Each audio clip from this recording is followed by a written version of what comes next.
On this AV Week special, we look at some resignations at the CEDIA board, the new Tivo Ninja Orange Belt, plus Tivo is trying to integrate parts of Aereo. All that and more.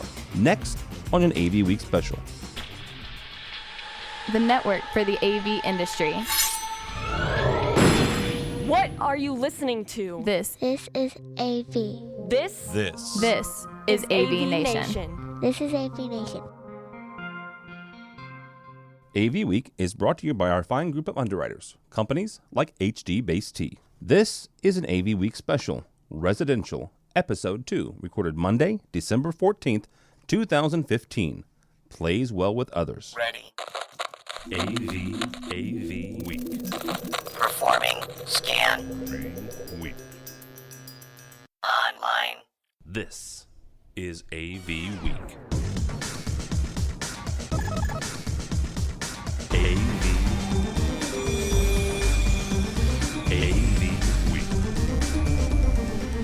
This is an AV Week special. My name is Tom Albright. I'm your host. This is our kind of our second shot at this. We're making a couple of test runs at doing a residential-focused AV Week. Not quite sure what we're going to call it yet, but here we go again. With us to talk about nothing but residential, buddy and pal, fellow comic book enthusiast, Mr. Todd Anthony Puma. How are you, sir? I'm doing well, Tim. Thank you for having me. Yeah, absolutely. Also with us is Heather Sidorowicz from upper, I almost said upper Boston, upper Buffalo area. How are you, ma'am? I am great. Feliz Navidad. Feliz Navidad. A lot of us are enjoying, we were talking about this off the air, very unseasonably warm weather. Heather's got 70, I've got 70. I'm not quite sure what Todd.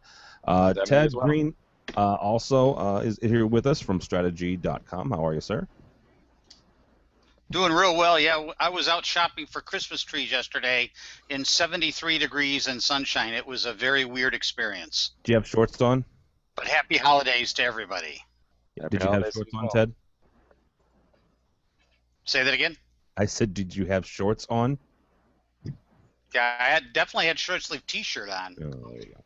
All right, last but not least, he's a newbie, but I've known him for a couple of years by way of Mr. Matt Scott and hanging out at CEDIA. His name is Stephen Bronner. He is from Pro Audio Georgia. How are you, sir? I'm doing outstanding. Happy to be here. You all get to see what an office looks like after a grenade goes off. Well, no, it's just you're busy. It's a busy season for you. I'm good with that. Okay. Yeah, I like that. I keep telling my wife that. That's why my office looks like it does. All right, let's kick this off. Nothing says more residential than CEDIA organization. So Ted actually has a story about the quote-unquote dysfunctional CEDIA board cited in resignation letter. Ted writes, we reported to you last month in an unexpected development best described as surprising.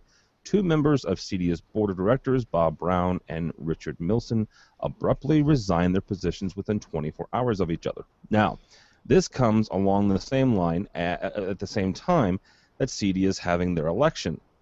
Election ended on Friday. We're recording this on Monday, December 14th. The election ended Friday. None of us have gotten results yet. We probably won't know that for some time. Ted, since you wrote the story, we'll kick this off with you. What do we think is going on over in Indianapolis? Well, I ran that first story about 3 weeks ago about the two directors resigning within a day of each other, and at that time I had no idea what was going on. Since that time, and the reason that I wrote this new story was I was able to view the resignation letter of one of those directors, and he enumerated about 4 or 5 major issues that were impacting the board. I guess I'm going to call them allegations because I can't, really confirm any of these. It was a very challenging story to write. Both sides of the situation declined to work with me. I had to rely on alternative sources. Took a lot of digging, but eventually came up with a copy of that letter. And, it was...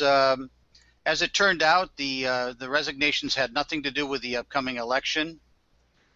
It turned out to be that there, at least in terms of one of them, Bob Brown's resignation letter, that there were serious issues being discussed by the board that had disagreements. And I called the reason for the separations irreconcilable differences.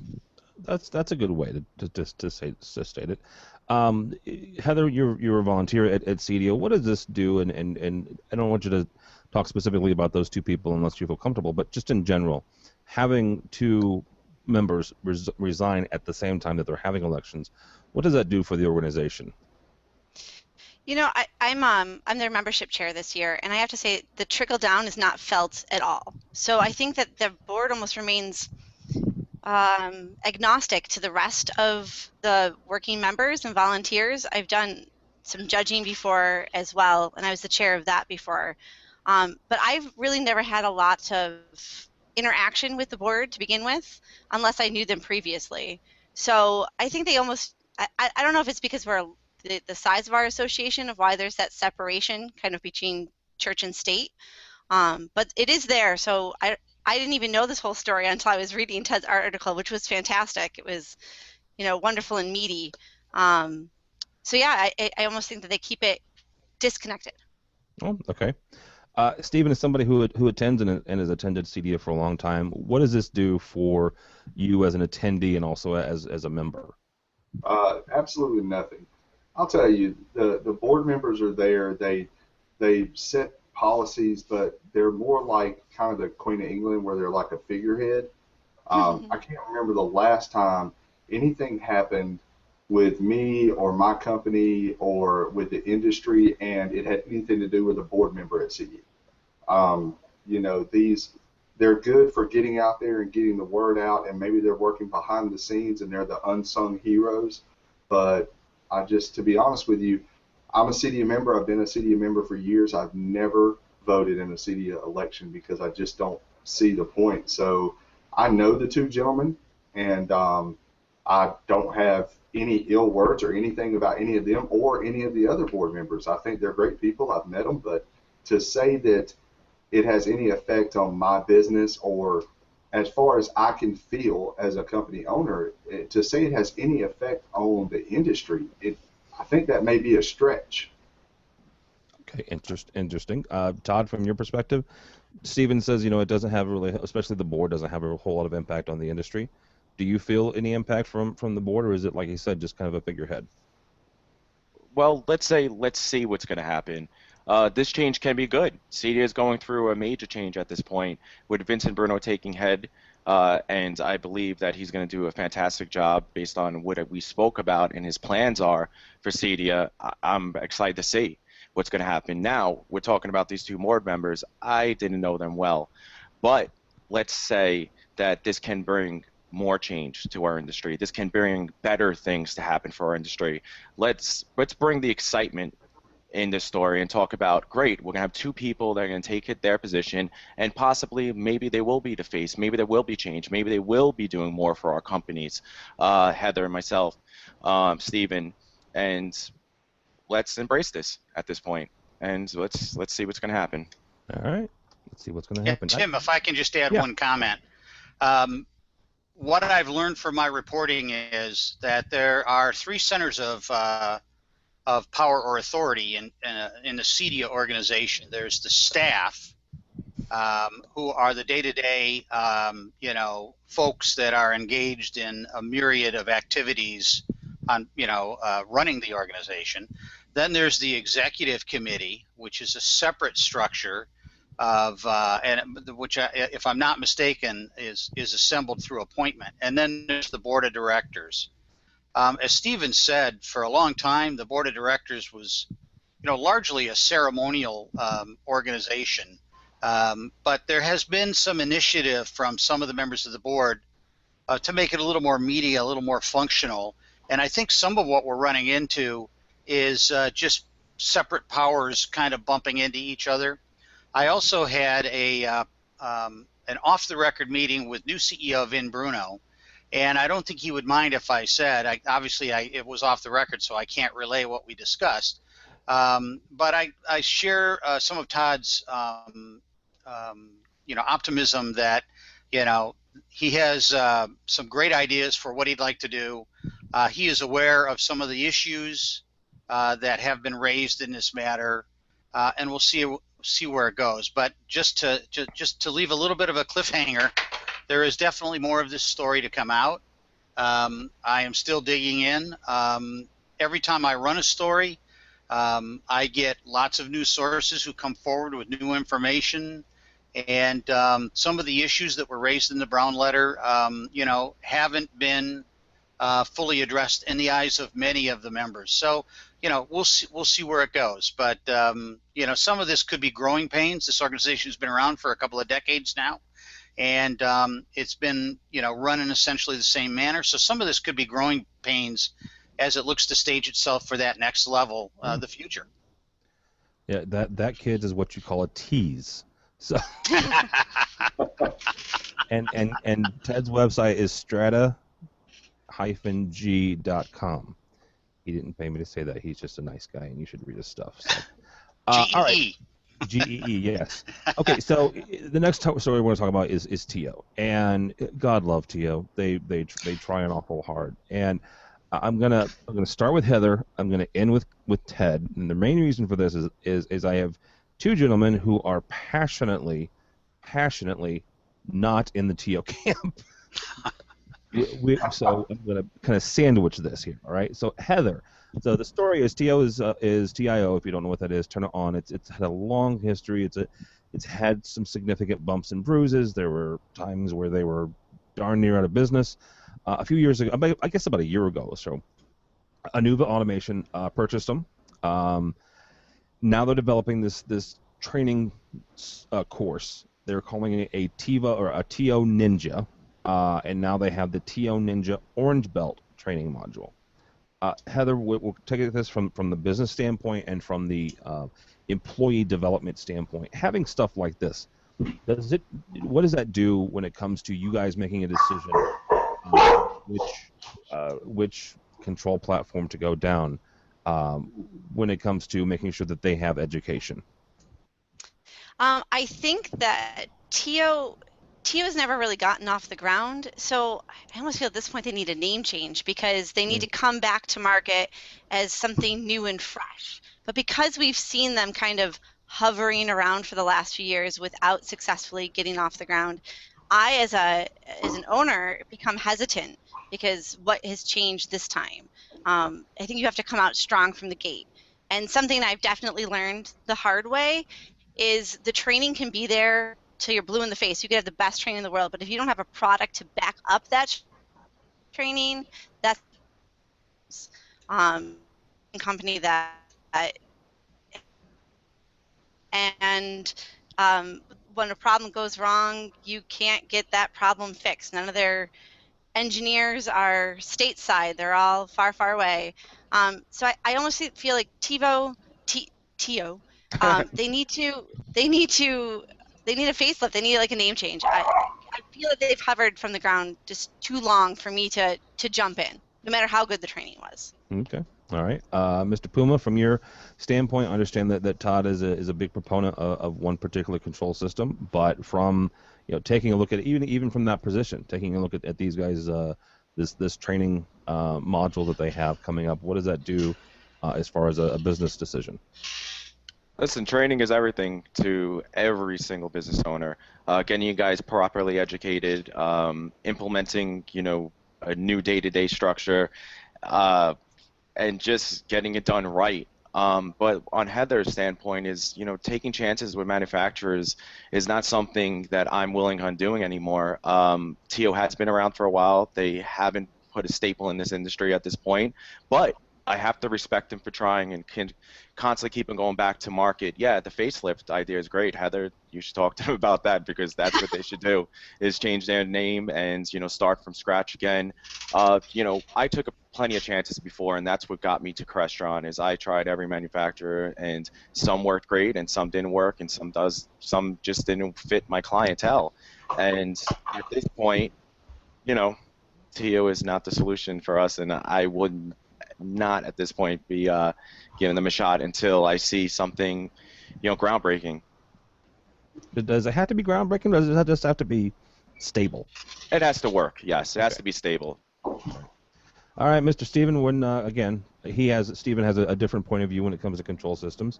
Notice I'm not mentioning which ones, but he does definitely has a different point of view. But look at this training. Look at what at least they're trying to do. Does that do anything for you as a business owner when it comes to considering them?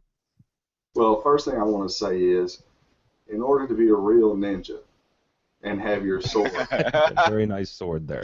you have to already be trained. So I'm just saying that I'm with Todd on this one.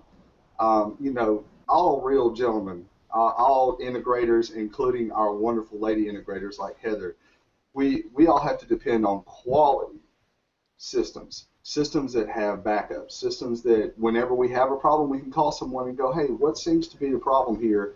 And they have a good answer. Another system like TO that's out there that we won't talk about is they've been at CEDIA now for 4 years, and for the last 4 years, I've walked up and asked them the exact same question. If I have a device in my system and the code is not in your database, can I import that code? And for 4 years, they've been telling me no, and yet for all 4 years, they've been telling me how they're a viable control system. These are little things. These are things that a lot of people don't think about, but you need to understand that in the field, everything's not a Samsung TV with a Samsung Blu-ray player and a Marantz receiver. Sometimes we run into crazy stuff in the field. So training is important. Training is always viable. Training is always something that you have to do. I tell people that I mentor, you have to train, you have to understand. As a matter of fact, all employees of my company are required to read just about everything Mr. Puma and Heather put out. And they're all required to read all of our industry magazines every month because one of our claims to fame is we're the most educated company you'll deal with. So because of that, training is important to us, but all the training in the world doesn't offset a product that just doesn't make the cut. You have to put out a product that's supportable. You have to put out a product that's consistent. And if you're constantly rebadging, rebranding, being bought by this company, being bought by another company, Colorado VNet. So if you're constantly being bought by other companies and things are changing around, that doesn't give me a sense of security. So once again, I say to all true ninjas, be trained in your way. Okay, real quick though. I think I still have some of that product you mentioned in my basement. You mentioned the ability to add your own code. That's not just support and everything. It's also a feature, right? It's a function of the system itself. And somebody who came from the world of programming, I totally get it, right? That right there, the ability to insert your own code. Whether I don't care which version it is. I don't care if it's Java or if it's C++ or if it's just regular hex. You have to be able to do that, right? Yeah, if you can't take a product and make it work the way you want it to work, it's like if everything has to fall in their sandbox. If you have to play the way they say you have to play, that doesn't work. That's what makes these other control systems, whether you like Crestron or RTI or AMX or many other systems, the thing about those systems that make them more powerful or less powerful than their competitors is how customizable is it? Can you import your own code? Can you make the system work the way the client wants it to, or does the system have to work the way the engineer designed it to? And that is critical. Yeah. Does it play well with others? Exactly. Yeah. Does it play well with others? Mr. Green, from your standpoint, one of the things that I was actually kind of excited about when Anuva did buy them because I was a little sketchy on the previous I guess management of it is the best way to put it. I think at one point I brought up the point that Todd said about I'm not crazy about going after new untested waters, and the comment I got back was, what do you have to lose? So I was like, well, $1,000 is one. Your business. Yeah, your business. So Ted, from your standpoint, you've talked with a lot of these folks. Does this whole orange belt ninja thing make sense? Okay, so first of all, Heather, another name change. Colorado VNet, 3VNet, Automated Control Technology Partners, TO. They've already had 4 names. I don't know if another name change is going to help them. True. They are definitely a victim of a troubled history. However, and let me by the way, let me just say for full disclosure, Anuva Automation and TO is recently became a sponsor of my website and newsletter. Oh, very good. But as you know, Tim, I've been following them actually through all of those iterations I just mentioned. I've been following them from their Colorado VNet days. Everybody's comments here, I think, are absolutely spot on. However, I do think the world changed last year when Automated Control Technology Partners, the parent of TIO, was purchased by AVNuva Automation. AVNuva is a relatively large and very stable manufacturing company. Appears to be, I obviously haven't seen their financials, but appears to be very stable.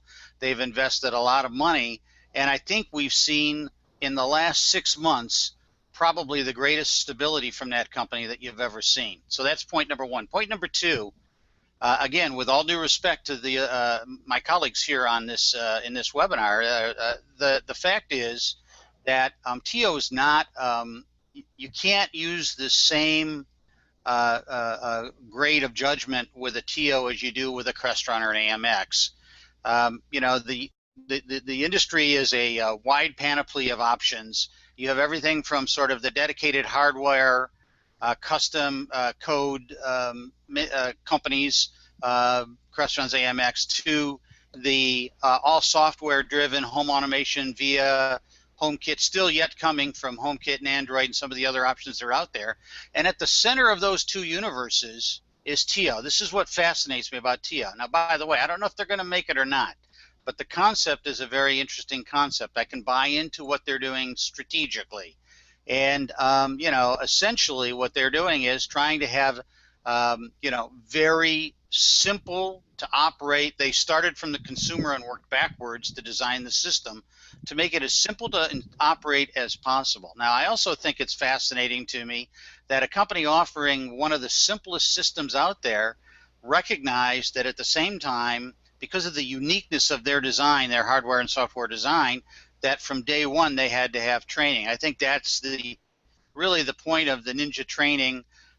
You know, the choice of the word ninja, you know, what can I say? I don't know. But the fact is that they hired Helen Henneveld, who is very well known in the training world, and had her design a largely online curriculum that, you know, is, you know, I mean, I haven't gone through all the steps myself, but as I understand it, a very, very solid training mechanism for somebody that is not really DIY, but is also not really captured system. It's pretty, in some ways, innovative that they recognize their commitment to the market to build in the training to go along with the system. So we'll have to see where it goes. It's a different animal. You know, when you try to charge down a new path, nobody knows if you've found, you know, the road to new wealth, or you know, you're on your way off a cliff. You know, that has to be developed as they go over time. But it's a very interesting company. They have new stability. We'll have to see how it plays out. All right, very good. Yeah, I'm kind of interested because of the whole the financial makeup of AVNuva, right? Was it last year? Right, it was actually right after CEDIA last year that AVNuva took over, because it was at CEDIA 2014. Was when it was still kind of, oh, I don't know, touch and go is the best way to put it. Fair to say. Yeah.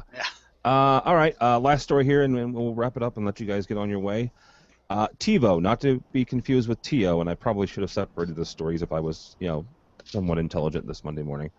Tivo is trying to do something that is in the spirit of Aereo.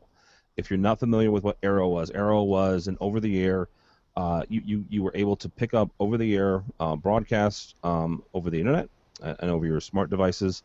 They took the over-the-air broadcasters, sued them. They took them to court, back and back and back. Finally ended up at the Supreme Court, and the Supreme Court, because it's made of, you know, anyhow, the Supreme Court sided with the broadcasters and said Aereo was violating copyright. Anyhow, even though it's exactly what the cable companies did 50 years ago, and anyhow, not that I have an opinion on this in any way, shape, or form. But Tivo is trying to do the same thing, right? They've purchased a lot of Aereo's assets already, and they're trying to kind of, I guess, make this their own thing as well. Be interesting to see how they come down with this. Todd, we're going to kick this off with you. Is there place in the market for a service like Aereo, and whether it's coupled with Tivo or whether it's a standalone system or what have you, does this make sense for the home market, or are they just kind of barking up the wrong tree? It's to me, it's all about stability again, like we kind of talked about TO. Is this a question? I'm going to ask a question on this. Is this something similar to like what Apple's trying to do right now with the apps and getting HBO on the go built in, and CBS, Fox, and giving the customers only what they want versus giving them every single cable channel that they won't even watch 60% of it. They're only watching a small percentage of the cable channels. So if it's, I'll answer it the best I can. If they're doing it like Aereo did it, it's over the air stuff, right? You're not looking for HBO or ESPN. If you're in St. Louis, you're looking for, or any market, you're looking for the CBS affiliate in your local market. You're looking for the ABC, the NBC, the Fox affiliates in your market, and they do a lot of geotagging and making sure that you're not trying to circumvent the rules.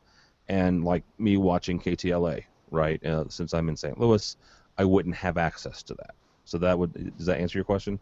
okay, yeah. Then I wouldn't see it being a value to my market or to my clients at this point. We just got to see how that plays out. I'm still skeptical, and I don't know enough about it to answer that question. Mm. Ted, one of the manufacturers I was surprised to see at CEDIA was Tivo. They had a couple of interesting things. They're offering dealerships to folks who serve the residential market. Does this plan make a whole lot of sense to them or for them? Aereo was the ultimate technology disruptor, or not technology disruptor, market disruptor. In this case, the absolute stranglehold that cable companies have on the market. Aereo was a way to deliver people what they want through what appeared to be a very unique little hole in the legal structure that should have allowed them to do it. They are essentially a content aggregator, taking free over-the-air broadcasts, packaging it, making it facilitating, making it easy to access for anybody on the internet. They're sort of a content aggregator, and they had a lot of support. They had a lot of people that, to Todd's point, that were really looking for a way to have what content they wanted when they wanted it, and the moneyed interests of the big cable companies were able to quash it by taking them all the way to the Supreme Court. Now, what happens with a TiVo? This is all. This could go one of two ways. This could be akin to Ford Motor Company buying Jaguar, which many people thought that was the end of Jaguar, because Ford Motor Company is this big corporate conglomerate, very buttoned down, and Jaguar, which I'm not a Jaguar fan necessarily, but had a specialty reputation and engineering driven, and so if it's a scenario like that, it's hard to see where this is going to go. But at the same time, TiVo themselves was a disruptor at one point. Yep. So it kind of depends on what TiVo's thinking to do with it. I'm very intrigued by this story, and I don't know if TiVo's got enough clout to either address the legal ramifications of this or to make minor adjustments to keep the heart of what Aereo was all about and still be able to get back into operation, or whether maybe there's a technology backbone here. I don't know, but maybe there's a technology backbone that they're trying to get access to use in the regular TiVo network. I'm not exactly sure where they're going with it, but it's intriguing. Well, it's a TBD. Yeah, to be determined. One of you mentioned TiVo used to be a disruptor. One of the things is they have in their back pocket, they've been down that road before, right? Right. Aereo obviously had lost on that road. TiVo went down that road, and legally they won. They were able to stay in business. Stephen, from your point of view, does this make a whole lot of sense for your clientele? So not really. I'm with Puma on this one. The idea that you're going to take a free service, kind of bundle it up and send it to people was great when Aereo came out. It really was. But now, with all the streaming services already available online, I'll give you a really good example. Our friend Matt Scott wanted to watch Selection Day for college football playoffs, and he couldn't because he couldn't get it in Canada. And I informed him that all he needed was to log into my Slingbox and he could get it. That kind of thing is available to anyone, anywhere. You have services out there like Cody, based off the XBMC platform, where you can get TV shows from all over the place for free. You can get movies, you can get whatever. Aereo was great when it first came out, but to say that it's a game changer or anything now, I think is a stretch. And I think this goes back to usability. You're putting in a box that it's like the smart features in TVs now. If we try to control those smart features and get the audio back to our system, and it's very cumbersome. It can be quite a pain, and most integrators actually turn that stuff off. They tell their client, no, if you want to use Netflix, use it through your Blu-ray player, or use it through your Apple TV, or use it this way. So I think that if Tivo builds Aereo into their boxes, then all you have is just a Tivo box with access to a couple more TV shows. I don't know if they're going to do anything with it. I don't know if it's a good power move. I think that it was a financial decision that made a lot of sense 4 or 5 years ago. But I am in the to be determined category as well, but I'm definitely leaning towards it doesn't have an effect purely because we have no way to integrate it, no way to control it. And our clients, no matter how much they want a product, if it's not easy to use, they don't want any part of it. No, and that's valid there. All right, Heather, you'll have the last word on this. Does this either make sense for you, your clients, or just, you and the husband at home? So when I read the story, I wrote TiVo plus Aereo equals perfect match. So apparently I'm on the other end of the gentleman. I think that as a mass market piece, this could be quite valuable to the cord cutters. That could be a cord cutter's dream. I think that they can make it simple. I mean, for the same reason the iPhone goes to everybody who wants simple, and an Android tends to go to anyone who wants more usability, more, so I can see how that doesn't make sense for Puma's market, but I think as a mass market piece, it could be extremely valuable, because now I can watch my 247, 29.49, my ABC, my NBC, have it there alongside my Netflix or Hulu, in an easy to understand user. If it has a good interface, it can make a big difference. Everybody knows the name Tivo. Tivo, it's like we call tissues, we call them Kleenex, because one company came and they were everybody, it was on Sex and the City 10 years ago. It was all over the place. People, if you say Tivo to anyone at a dinner party, they'll know what you're talking about. So they have that stronghold already, and if they have the money to be able to back that up and to come to market with that cord cutting device that can make everything simple, I think they could be spot on and do very well. Yeah, absolutely. And I was kind of excited about it. I was, like I said, I went by the TiVo booth, was very excited. I had a TiVo 10 years ago now, probably a little bit more than that. And I was excited about some of the new inventions they had. And then I saw this story, and I'm like, well, wow, they're really coming on strong. It'll be interesting, kind of what they come down with. So, all right, guys, that is going to do it. Mr. Ted Green, thank you, sir. Okay, thank you for having me. It's always a pleasure. And how can people find you or Strategy? Please visit online, strategy.com, STRATA- or -GEE.com. All right. Miss Dorowitz, thank you, madam. Absolutely. Happy to be here. And where can people find you? I am on Twitter at tech_chi, C-H-I. You can find me on residential systems, blogging about or musing about my everyday craziness of the Resi world. And company site is southtownAV.com. All right, very good.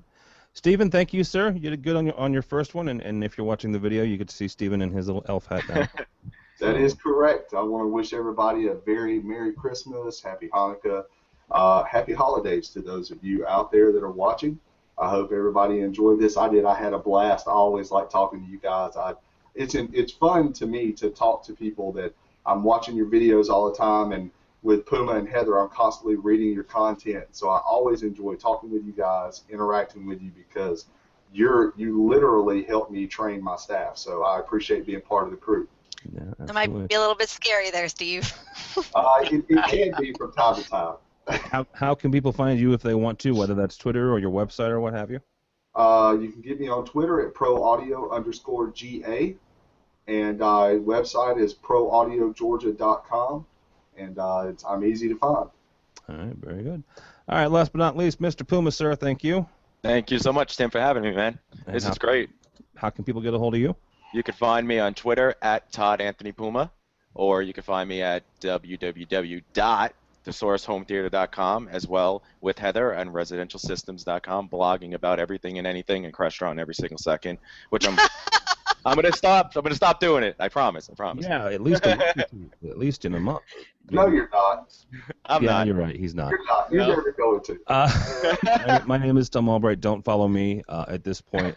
I'm grousing about the Bears season, the Chicago Bears, not the UCLA Bruins or the Cal State Bears, but the Chicago Bears in their horrible season. But go by the website if you would, please. An awful lot of people put an awful lot of time and work into it. I was not one of them, but they're from talented folks. Matt Scott, our buddy from London, Ontario, is one of them.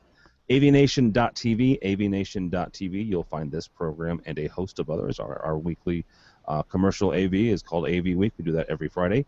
Starting next year, we'll be doing this edition of it sometime during the week. I'm still not quite sure when. Mondays seems to be working out for the first two shows, so that might be kind of where this lands. So kind of keep on the radar for that. This Friday is our last live episode. Next 2 weeks, we're doing some special editions of that, and then coming right back for the rest of the year. So, AVNation.tv. Thanks so much for listening. Thanks so much for watching. This has been an AV Week special.